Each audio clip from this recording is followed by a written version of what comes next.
Everything changed the moment Harry made what palace insiders are whispering was the one move he had been warned not to make. Because this was not just another emotional outburst, not another private complaint sliding into public noise, not another tense exchange folded into royal history and buried under polite silence. No, this was something colder, sharper, more dangerous. The kind of move that made old men in dark suits stop talking mid-sentence. The kind of move that made secure phones light up inside rooms where curtains stay closed even in daylight. The kind of move that does not create drama for a day, but triggers consequences for a lifetime. And that is exactly why the phrase now circling behind palace walls is not reconciliation, not discussion, not family healing, but containment. Containment, a word that sounds clinical until you understand what it means in royal language. It means the smiles are over. It means the soft gloves are off. It means the institution has decided the threat is no longer emotional but structural, no longer embarrassing but destabilizing, no longer private but potentially explosive. Because according to the whispers getting louder by the hour, Harry did not merely express frustration this time. He allegedly moved something, filed something, shared something, signaled something. The details are still buried under layers of secrecy, but the panic around it is what matters, because palaces do not panic over gossip alone. They panic when paper trails begin to breathe. They panic when private understandings start turning into leverage. They panic when someone who knows where the cracks are decides to press with both hands. And suddenly, the same family that had mastered the art of strategic silence was no longer simply staying quiet. They were closing ranks. What has shocked watchers is the speed. That is always the giveaway. When the monarchy is wounded, it delays. When it is merely irritated, it leaks. But when it moves fast, when calendars are suddenly rearranged, when side meetings multiply, when appearances become strangely choreographed, when one person is seen and another is deliberately not, when the official language grows unusually thin and the unofficial whispers grow unusually precise, that is when you know something real has happened behind the velvet walls. And that is exactly the pattern now. A silence too organized to be accidental, a distance too sudden to be emotional, a sequence too smooth to be spontaneous. The story now being told in fragments is that Harry's move landed like an unauthorized key in a locked door, not because it instantly destroyed anything, but because it threatened access. Access to old communications, access to private understandings, access to conversations that were never supposed to be tested outside secure circles. And the minute that possibility became real, the mood reportedly changed from irritation to emergency management. One insider described it in a line so chilling it has refused to die as the moment the family stopped asking whether Harry was hurting and started asking what Harry still had. That one sentence tells you everything, because grief can be managed, anger can be spun, interviews can be survived, books can be absorbed, but possession, evidence, timing, intent, those things terrify institutions far more than emotion ever will. And then came the second shock. The response was allegedly not led by Charles in public, but by the machine around him in private. That is when you know this is serious, because kings can forgive, fathers can hesitate, brothers can rage, but the machine does not love, and it does not wound easily, and it does not act unless the threat has been measured, weighed, and judged dangerous enough to require system-level control. Lawyers were said to be consulted. Old protocols were reportedly reopened. Internal communications were allegedly restricted. And somewhere in the middle of all this, one phrase began to circulate with terrifying calm: limit exposure, isolate channels, reduce variables. It sounds like corporate language until you realize the variable they were talking about may have been Harry himself. What makes this even more brutal is the emotional backdrop, because this was not unfolding in a vacuum.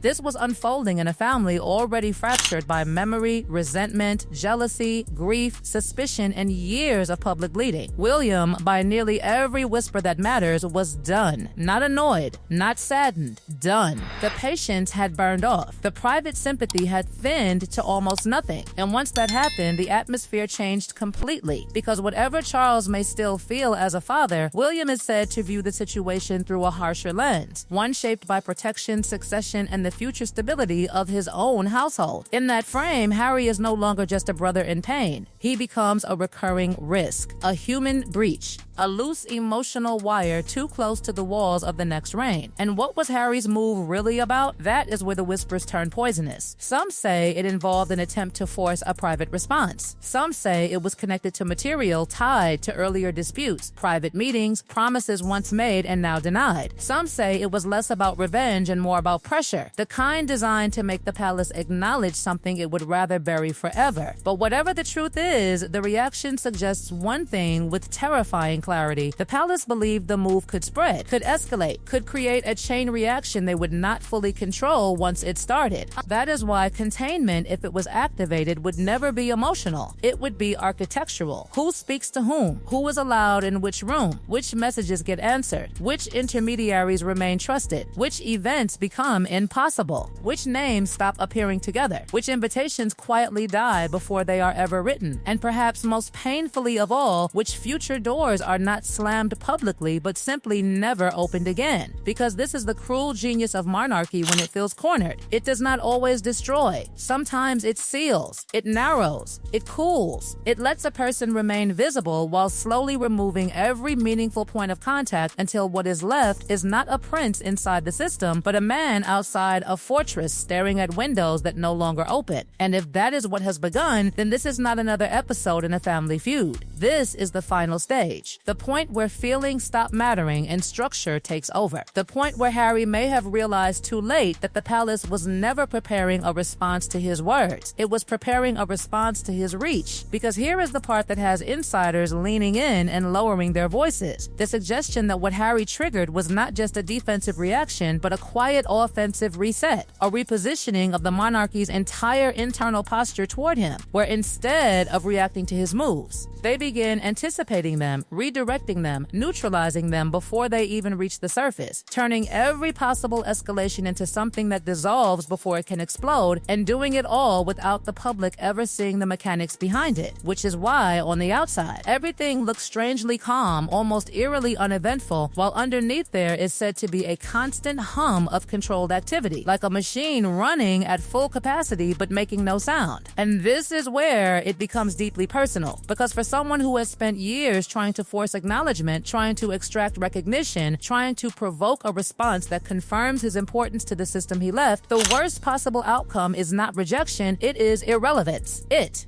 is being treated not as a threat worth fighting, but as a factor that can be managed quietly without engagement. And if the containment strategy truly includes this level of emotional detachment, then it is not just strategic, it is psychological. It is designed to exhaust, to frustrate, to slowly erode the very energy that fuels continued conflict. But there is another layer to this that makes the situation even more volatile, because while the palace may be stepping back publicly, it is reportedly stepping forward privately in ways that are far less visible but far more consequential, reinforcing internal alliances, strengthening institutional boundaries, ensuring that every future decision involving public perception, royal duties, and legacy positioning moves in a direction that leaves no ambiguity about where the power now firmly sits, and more importantly, who is no longer part of that equation in any meaningful, operational sense. And then there is William, whose role in this phase is being described not as reactive but decisive, someone who has crossed an internal threshold where the question is no longer how to repair what has been broken, but how to ensure it cannot be broken further. And that shift changes everything. Because once the future king adopts a containment mindset, it does not fade, it does not soften, it becomes the blueprint for how the relationship is handled indefinitely. Meaning, whatever distance exists now is not temporary, it is structural. It is designed to hold under pressure, to resist emotional swings, to remain intact no matter what comes next. What makes this even more intense is the possibility that Harry may not have expected this level of response, because every previous conflict, every interview, every revelation, every moment of public tension has always produced some form of visible reaction, even if indirect, even if delayed. There was always a sense that the palace was feeling it, absorbing it, adjusting to it, but this time, if the whispers are true, the reaction is not visible at all. And that absence can be more terrifying than anger, because it suggests control, it suggests preparation, it suggests that that whatever move Harry made did not catch them off guard. It confirmed something they were already preparing for. And now the question that hangs over everything is simple but heavy. What happens next when one side escalates and the other side refuses to engage on the same level? Because conflict requires participation. It requires energy from both sides. And if one side steps out of that dynamic completely, the entire structure of the confrontation collapses into something else, something quieter, colder, and far more permanent. There are even whispers, quiet but persistent, that this phase could redefine the entire future of how Harry is positioned in the royal story, not through dramatic announcements or official decrees, but through gradual absence, through the slow rewriting of relevance, where over time the connection does not explode, it fades, it becomes less visible, less referenced, less central, until eventually what remains is not a broken bond, but a distant memory of one. And that is the real shock buried beneath all the drama. Because while headlines scream about confrontation and warnings and explosive moves, the deeper reality, if this containment strategy is truly in motion, is far more unsettling. It is the idea that the palace has stopped seeing this as a conflict to win and started seeing it as a situation to outlast, to endure, to quietly close off piece by piece until the noise dies on its own. Because in the end, the monarchy does not need to shout to assert control. It does not need to argue to maintain authority. It simply needs to remain steady while everything around it burns out. And if Harry's latest move was meant to force a reaction, to trigger a visible clash, to pull the palace into another round of public tension, then the cruel twist is that it may have achieved the opposite. It may have triggered the one response that leaves him with nothing to push against, nothing to expose, nothing to confront, just silence. Controlled, deliberate, unbreakable silence.